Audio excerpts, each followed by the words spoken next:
Il descendait au peuple en habit de lumière, un sourire en béton sous perruque éphémère. Sa voix mielleuse et creuse enjôlait les pavés. Il promettait le ciel mais vendait du mauvais. Le verbe en bandoulière, il dictait des leçons aux faquins, aux docteurs, aux gueux, aux maçons. Il dominait la foule d'un soufre tenu, et son ombre à midi déjà se crut vertu. Il jouait l'humble ami légal, le compagnon, mais rêvait qu'on le sculpte en marbre, pas en savon. Il lisait de sonnets, citait trois philosophes, et criait tant de mots que personne ne l'apostrophe. Il caressait la foule, toujours condescendant, puis se lavait les mains d'un air indifférent.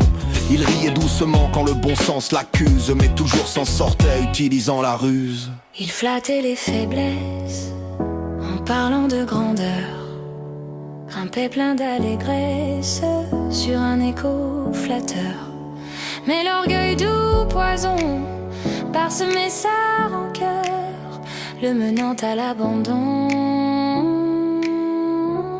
vers son propre malheur.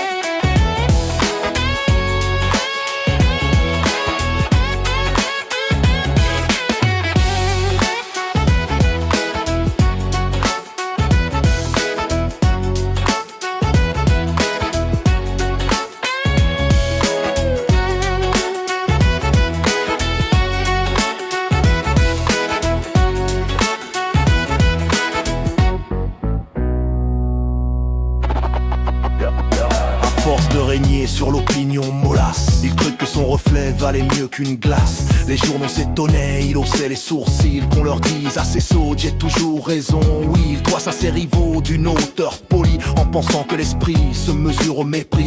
Ces mots n'étaient que son, mais quel timbre, quelle pose. Un théâtre d'idées sans l'idée, mais avec l'apothéose. Mais vint le jour fatal, sans trompette ni haine, où le vent se leva contre sa mise en scène. Ce peuple tant flatté qu'il croyait tout acquis le laissa seul glacé face à ses propres cris. Ses jeux s'étaient usés à trop vouloir séduire, et son miroir brisé ne sut plus le construire. On le vit s'éloigner, muet, presque honteux, cherchant dans ses discours un écho vertueux. Car flatter les esprits, ce n'est pas les aimer, et bien trop sage qui finit par s'égarer. Le démagogue rit, mais c'est toujours de lui, et sa chute est souvent son premier mot d'esprit.